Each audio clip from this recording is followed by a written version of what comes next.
Beberapa saat kemudian, ketika Tang San sedang berduaan menikmati indahnya malam dengan Xiaowu, mereka tiba-tiba saja dikejutkan dengan sebuah suara ledakan, sehingga mereka memutuskan untuk memeriksanya. Di mana ternyata seluruh rekan-rekan mereka sedang berlatih di bawah bimbingan Liu Erlong, bahkan mengalami penindasan luar biasa Edun. Oleh sebab itu, dikarenakan Tang San dan Xiaowu kini sudah berkumpul dengan anggotanya, maka latihan yang sesungguhnya baru saja dimulai. Bahkan Liu Erlong tidak menahan diri lagi dan langsung menggunakan bentuk sejati naga petir biru.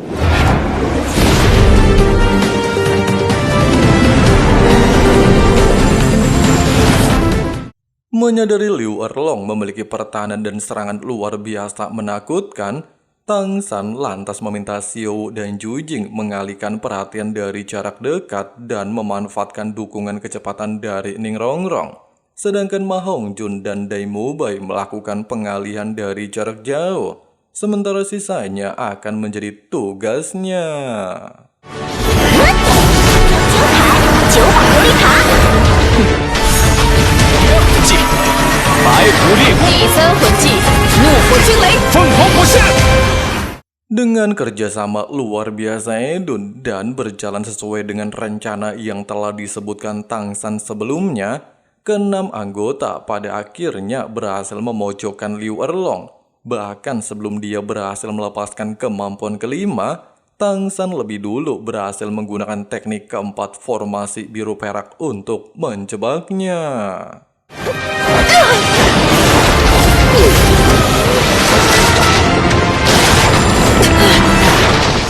Menurut analisa Master, kandang biru perak Tang San telah bermutasi menjadi lebih kuat. Selain mampu mengurung target, kekuatan kandangnya bagaikan sebuah jaring, sehingga bisa menekan target tanpa bisa melakukan perlawanan. Dengan kata lain, dalam pertandingan kali ini, Liu Erlong berhasil dikalahkan. Merasa tidak terima dan seolah-olah dipermainkan oleh sekelompok bocil ingusan, Liu Erlong lantas berniat memberikan para muridnya pelajaran terakhir sebelum mengikuti babak penyisihan tahap kedua. 下手轻点，阿荣，你 Keesokan harinya, rombongan tim Akademi Shrek terlihat tiba di lokasi babak penyisihan tahap kedua di dalam wilayah kerajaan Tiando yang terlihat dijaga sangat ketat oleh para prajurit.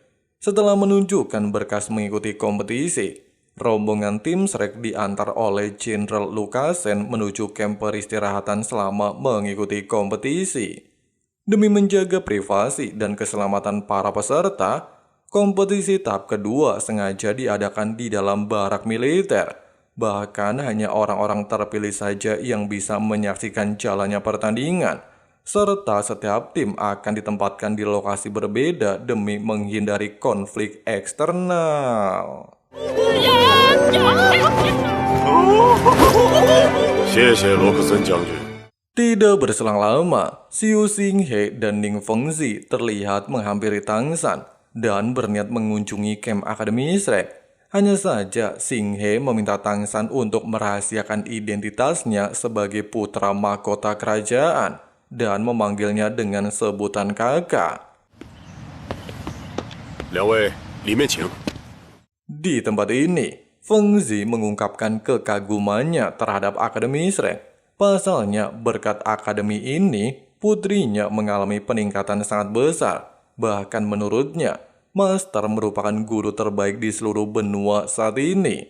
Dengan alasan tersebut, Fengzi berniat untuk mengirim beberapa anggota sektenya untuk mulai belajar di Akademi Shrek. Niatan barusan seketika membuat Flander merasa bahagia. Pasalnya dengan dukungan sekte Pagoda Harta Karun, maka akademi tidak akan kekurangan biaya, bahkan bisa menambah guru dan memperbarui fasilitas pengajaran. Singkatnya, dikarenakan hari sudah mulai larut, Ning Fengzi lantas berniat meninggalkan tempat ini, serta akan membicarakan kerjasama mereka setelah kompetisi elit selesai. Hanya saja sebelum pergi, Fengzi mengatakan kepada Rongrong, setelah dia lulus dari Akademi Shrek, maka Feng Zi secara pribadi akan mengumumkan status Ning Rongrong sebagai penerus ketua Sekte Pagoda Harta Karun. 答应了雪大哥，不能透露他的身份。我应该不会看走眼。那个雪清河， Beberapa saat kemudian, para guru mengatakan undian pertandingan telah ditentukan.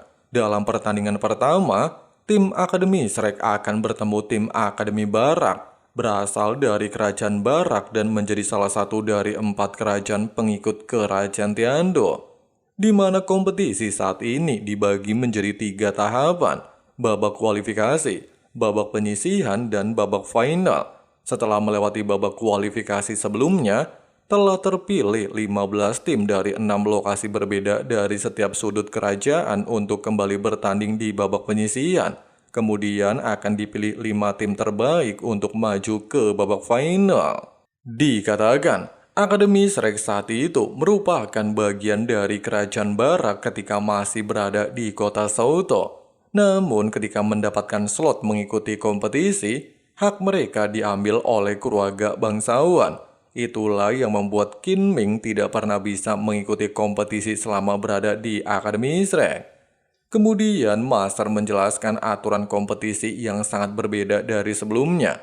Pasalnya di babak kali ini merupakan pertarungan 1 lawan 1 dan bukan pertarungan tim. Setiap tim akan mengirim 1 perwakilan secara bergantian sampai anggota tim musuh habis. Pada awalnya, Tang San menawarkan diri maju sebagai perwakilan pertama. Namun para guru menolaknya dan memiliki rencana bahkan mengirim Xiaowu sebagai perwakilan pertama. Keesokan harinya, pertandingan pertama akan segera dimulai.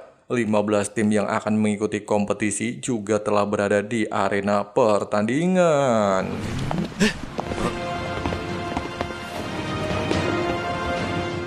Secara bersamaan, Kaisar Kerajaan memberikan sambutan. Kompetisi babak kedua akhirnya dimulai. Pada saat ini, tim Akademi Shrek terlihat dihampiri oleh tim Akademi Barak yang diketuai oleh Lou Fuji. Bahkan dia meledek Akademi Shrek merupakan akademi rendahan yang tidak layak mengikuti kompetisi elit. Meskipun keadaan sempat memanas mendengarkan hinaan demi hinaan yang keluar dari tim Akademi Barak, tapi sayangnya Flounder dan anggotanya tidak bisa melakukan apapun terkait aturan kompetisi, sehingga mereka hanya bisa sabar dan tawakal. Setelah kepergian tim Akademi Barak, Flounder menjelaskan bahwa Kerajaan Barak memiliki sikap kejam menindas rakyat kecil. Bahkan ketika Akademi Shrek masih bergabung dengan Kerajaan Barak dan tidak bisa memberikan keuntungan, Akademi Shrek selalu saja ditindas. Itulah alasan utama Flounder akhirnya memisahkan diri dari Kerajaan Barak. Sedangkan Luo Fuji merupakan anak dari Raja Barak, sekaligus menjadi ketua pengajar di kota Souto. Dia juga selalu menghasut para bangsawan untuk tidak berinvestasi kepada Akademi Shrek, sehingga membuat Akademi Shrek selama ini mengalami keterpurukan. Mendengarkan fakta tersebut, seketika membuat Xiaowu berambisi untuk menghajar tim Akademi Barak di atas arena nantinya. 赵老师，院长，你们放心吧。一定要让他们颜面扫地。 Singkat cerita, pertandingan antara Akademi Shrek melawan Akademi Barak akhirnya dimulai, di mana tim Akademi Barak langsung mengirim ketua tim Lou Fuji yang berada di level 42, sedangkan Akademi Shrek sesuai rencana mengirim Xiaowu pada babak pertama. Ketika memasuki arena, Luo Fuji jelas sangat meremehkan kemampuan Xiaowu yang terlihat masih seperti seorang gadis kecil, yang bahkan keputusan Flounder sangat mengecewakan. Secara bersamaan ketika wasit menyatakan pertandingan dimulai, Xiaowu langsung menggunakan teknik ilusinya untuk menyerang mental Luo Fuji dan dengan cepat menghajarnya.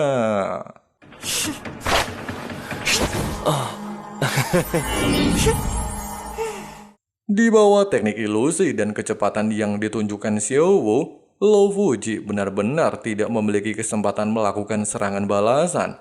Bahkan hanya dalam waktu singkat, Xiaowu berhasil memenangkan baku hantam. 他们是咎由自取。让他们巴拉克学院这么嚣张！ Melihat ketua timnya dihajar habis-habisan oleh Xiaowu, membuat anggota tim yang lainnya emosi dan ingin menyerangnya. Namun pihak Akademi Shrek tidak tinggal diam dan segera memasuki arena, membuat wasit tidak bisa berbuat apapun. Bahkan Liu Erlong juga turun ke arena untuk membela Xiaowu yang merupakan putri angkatnya. Untungnya, sebelum terjadi keributan, Salas menegaskan akan mendiskualifikasi tim manapun yang melakukan keributan, sehingga masalah tersebut bisa diselesaikan dan pertandingan bisa kembali dilanjutkan. Bahkan Xiaowu berhasil menjatuhkan satu persatu anggota tim barak. 史莱克学院获胜！史莱克学院获胜！史莱克学院获胜！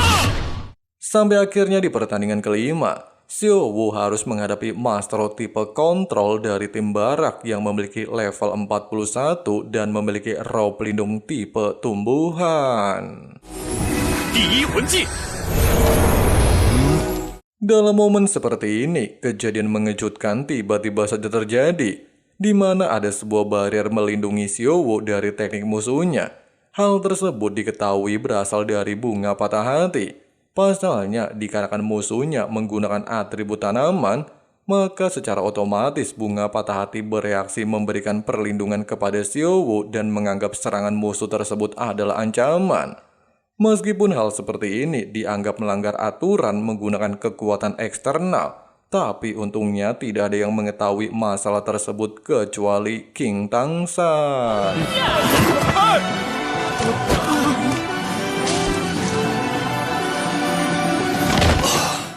Dengan hasil seperti ini, Xiaowu kembali dinyatakan sebagai pemenang pada pertarungan kelima. Menganggap dua anggota tim barak yang tersisa tidak memiliki kemampuan kuat, dan Xiaowu telah banyak menggunakan kekuatan roh, Master lantas meminta Tangsan untuk menggantikan posisi Xiaowu untuk menyelesaikan pertandingan tersebut dengan cepat. Di saat Tangsan berjalan memasuki arena, beberapa tim yang sempat dikalahkan olehnya terlihat kembali mengingat pertandingan sebelumnya. Ada yang iri dan ada juga yang terpukau dengan kemampuan Tangsan. Sementara itu setelah memasuki arena, Tangsan mengikuti instruksi Master untuk segera menyelesaikan pertandingan dan memastikan kemenangan tim Akademi Shrek. Malam harinya, Master memberitahu seluruh anggota kalau lawan yang akan mereka hadapi selanjutnya merupakan tim Akademi Api. Pada awalnya, Mubai mengusulkan dirinya maju sebagai perwakilan pertama untuk mempercepat kemenangan. Namun para guru justru meminta Tangsan maju pertama. Pasalnya mereka beranggapan tim Akademi Api akan mengirim tipe petarung, sehingga Tangsan tipe kontrol bisa mengatasi hal tersebut. Di mana sama-sama kita ketahui, tipe kontrol memanglah menjadi counter tipe petarung. Bahkan para guru juga meminta Ma Hongjun turun tangan dalam pertandingan nantinya untuk melihat hasil latihannya. Setelah sepakat dengan hal itu, Master lantas memberikan urutan perwakilan, dimulai dari Tangsan, Ma Hongjun, Jujujing, Xiaowu, dan Dai Mubai sebagai petarung terakhir. Pagi harinya pertandingan ronde kedua akhirnya dimulai, dan sesuai dengan prediksi Master, tim Akademi Api langsung mengirim Huo Suang di pertandingan pertama. Meskipun kemampuan Tangsan pada dasarnya sudah diketahui dalam pertandingan sebelumnya, tapi sebagai tipe kontrol, dia masih mendapatkan keuntungan. Secara bersamaan, wasit menyatakan baku hantam dimulai, baik Tangsan dan Huo Suang langsung melakukan pertarungan jarak dekat. 小三居然被压制了，这是没用。第三魂技。 Di tengah-tengah pertarungan, ketika Tangsan melepaskan rumput biru perak, Huo Suang tanpa terduga mampu menghancurkannya dengan cara memadatkan atribut api menjadi ledakan, bahkan terus-menerus menekan Tangsan. Namun sayangnya, semua usaha Wushuang masih belum mampu menjatuhkan Tang San yang memiliki banyak teknik rahasia dari Sekte Tang. Bahkan dengan level yang sama sebagai tipe kontrol, Tang San mampu menguasai pertarungan dan membalikan situasinya. 必然更加消耗掉，主动释放。玄玉手，小三的武技偏偏有泄力的效果，是小三具有控制和泄力。 Meskipun pada dasarnya Wushuang memiliki cara untuk melawan Tang San, tapi sayang dengan banyak kekuatan roh yang telah dia gunakan di awal pertandingan, hal tersebut membuatnya tidak lagi memiliki kesempatan untuk membalikan situasi pertandingan. Sampai akhirnya King Tang San berhasil mendorongnya keluar arena baku hantam. 你输了。 Saat ini Huo Yun terlihat memasuki arena untuk melawan Tang San. Meskipun di awal pertandingan Huo Yun mampu menguasai jalannya baku hantam, tapi pada akhirnya Tang San mampu dengan mudah menjatuhkannya. Bahkan kemudian berhasil menjatuhkan satu persatu anggota tim Akademi Api.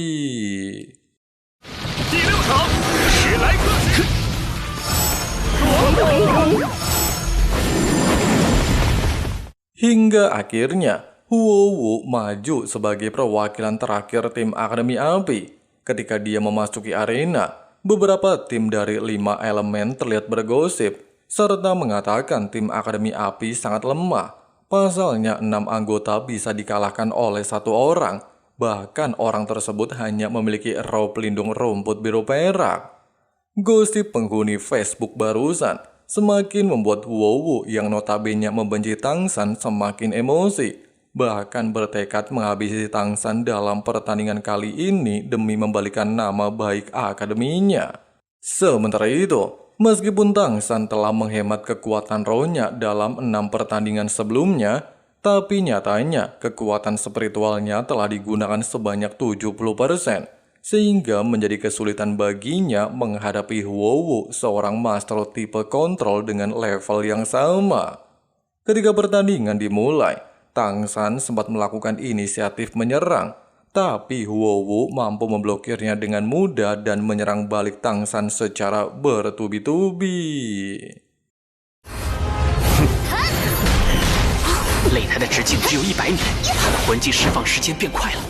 Dengan mengandalkan teknik ketiga dan menciptakan Kage Bunshin, Huo Wu berhasil memaksa Tang San ke udara serta mengunci setiap pergerakannya. Sesaat kemudian dia langsung menggunakan teknik penggabungan cincin roh untuk memperkuat teknik terkuatnya. Menurut analisa master, teknik yang digunakan Huo Wu bukanlah dari cincin roh, melainkan dari bakat bawaan yang hanya bisa dikuasai oleh orang-orang tertentu saja. Bahkan dikatakan, setelah teknik tersebut dilepaskan, tidak ada cara untuk menghentikannya.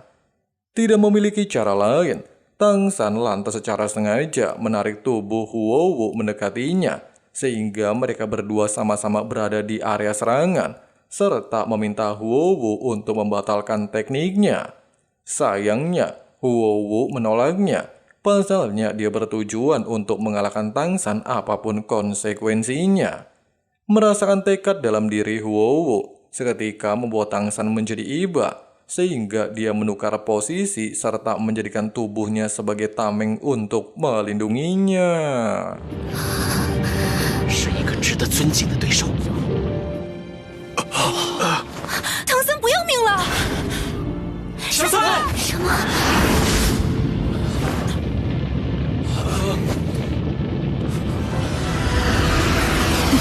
还不解除你的技能吗？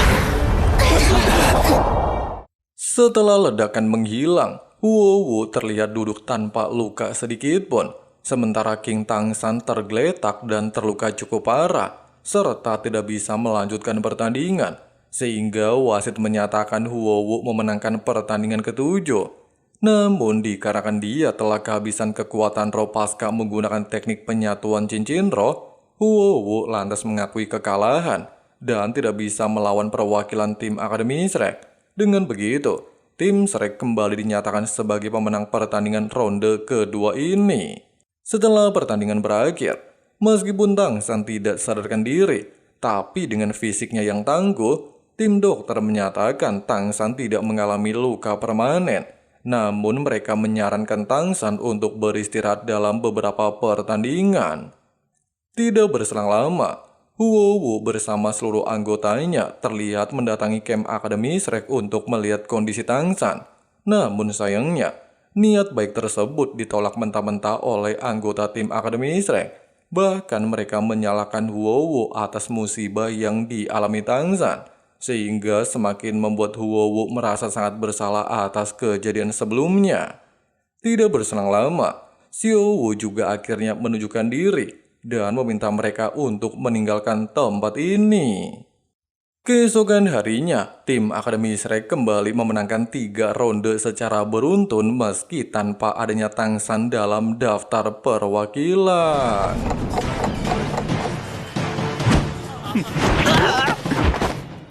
Sampai akhirnya di ronde ke-6, tim Akademi Shrek bertemu lawan seimbang, bahkan mampu menjatuhkan 2 anggota Shrek secara beruntun. Meskipun Tai Long juga diturunkan dalam pertandingan, namun sayangnya hal tersebut tidak merubah apapun, serta dia mampu ditekan dan dikalahkan hanya dalam waktu singkat.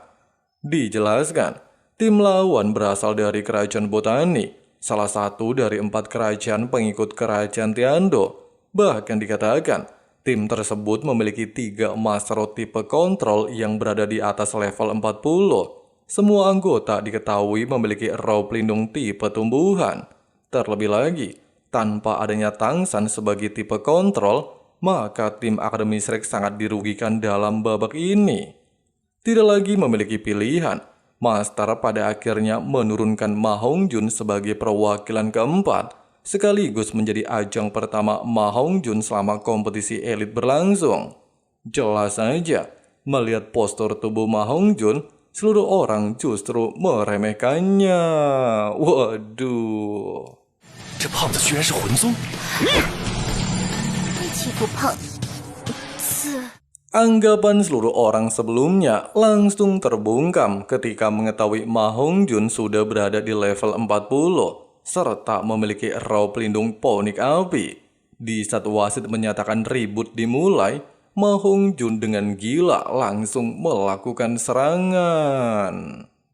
Hanya dalam waktu singkat, Ma Hongjun berhasil memenangkan pertandingan keempat. Mau bagaimanapun, roh pelindung ponik api pada dasarnya merupakan counter alami roh pelindung tipe tumbuhan. Terlebih lagi karena Ma Hongjun baru pertama kali tampil, maka seluruh kekuatan dan tekniknya masih menjadi rahasia bagi seluruh tim, sehingga dia mampu dengan mudah menjatuhkan satu persatu anggota Akademi Botani.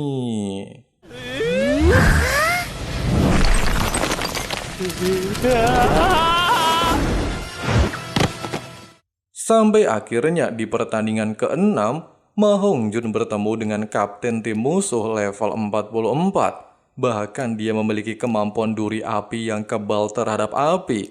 Benar-benar mirip seperti roh rumput biru perak Tang San.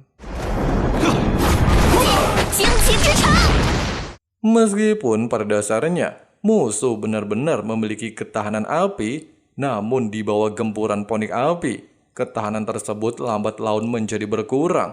Bahkan seluruh serangan musuh dengan mudah mampu ditahan oleh Ma Hongjun. Master juga beranggapan, jika Ma Hongjun tidak bisa menjatuhkan duri api, maka roh pelindungnya tidak layak disebut sebagai kelas atas. Dan benar saja, pertahanan duri api pada akhirnya berhasil Ma Hongjun hancurkan menggunakan teknik keempatnya.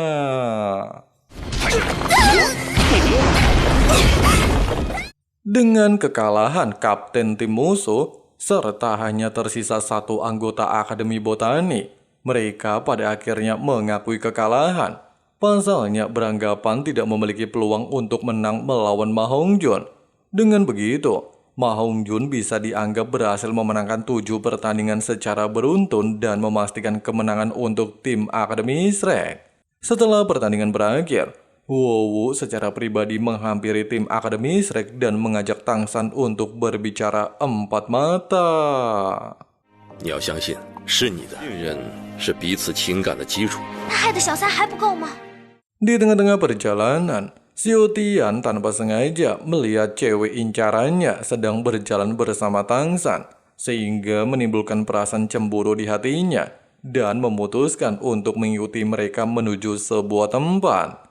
Setelah menemukan lokasi dan situasi dirasa sesuai, Huowu lantas bertanya kepada Tang San, kenapa dia sebelumnya menyelamatkan dirinya dan menggunakan tubuhnya sebagai tameng. Tang San menegaskan, di atas arena mereka hanyalah lawan kompetisi dan bukan musuh, sehingga untuk apa menyakiti satu sama lain. Terlebih lagi dirinya juga sudah memperhitungkan untuk menerima serangannya. 一向以出怪物闻名，你怎么就像个木头？我们是竞争对手。 Perkataan Tang San barusan seketika membuat Huowu seolah-olah kehilangan harapan. Di waktu yang sama, Xiaowu tanpa terduga berada di dekat lokasi mereka. Sampai akhirnya, ketika Tang San ingin meninggalkan tempat ini, Huowu tanpa sengaja keserimpet dan bibirnya jatuh ke lokasi sempurna.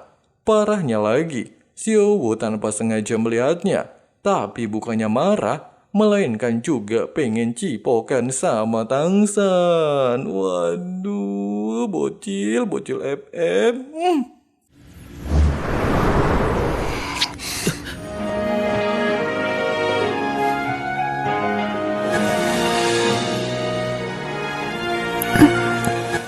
Keesokan harinya, tim Akademi Shrek kembali berhasil memenangkan pertandingan secara beruntun meski Tang San masih belum diturunkan dalam pertandingan. Setelah berhasil memenangkan 11 ronde, tim Akademi Shrek masih memiliki 2 lawan tangguh yang harus dihadapi. Tim tersebut merupakan tim Akademi Petir dan tim Akademi Angin. Bahkan di pertandingan berikutnya, mereka harus bertemu tim Akademi Petir yang katanya kekuatannya berada di tingkat kedua dari 5 Akademi Elemen di bawah tim Akademi Angin. Pada awalnya, Tang San menawarkan diri ikut serta, tapi Master menolaknya dengan alasan Tang San tidak memiliki kemampuan tahan terhadap petir, sehingga para guru sengaja meminta Tang San menjadi cadangan dan baru akan diturunkan ketika bertemu tim Akademi Angin. Sementara anggota yang akan bertanding terdiri dari Tai Long, Jingling, Huang Yuan, Xiaowu, Dai Mubai, Ju Jing, dan Ma Hongjun. 史莱克， Wadidaw, King Tang San langsung dapat 2 keuntungan di waktu yang sama ya guys ya. Ya walaupun yang pertama nggak sengaja, tapi yang kedua kan sengaja ya kan. Waduh, selain kita diperlihatkan betapa epiknya kompetisi elit di Shaolin Season 1 ini, kita juga bisa melihat bakat-bakat luar biasa ya guys ya. Dari tim Botani, tim Akademi Api, dan banyak lagi. Sedangkan di part selanjutnya, kita bakalan ngelihat Tang San menggemparkan kerajaan Tiando menggunakan roh pelindung Palu Hotian dan layak maju ke babak final di kota Aula Wuhan.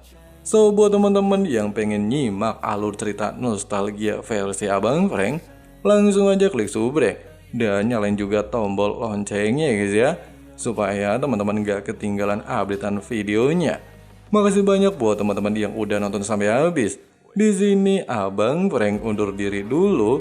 See you and bye.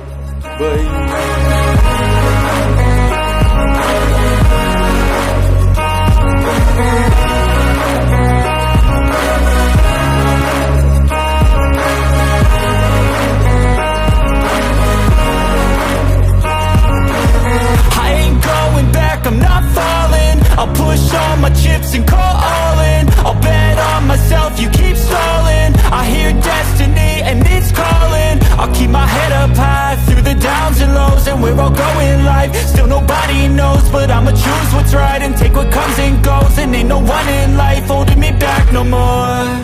I've seen a lot of change, been through a lot of pain. Some things are not the same as they were a year ago, but all will be okay. I move on each and every day. The past is where it stays, way back a year ago.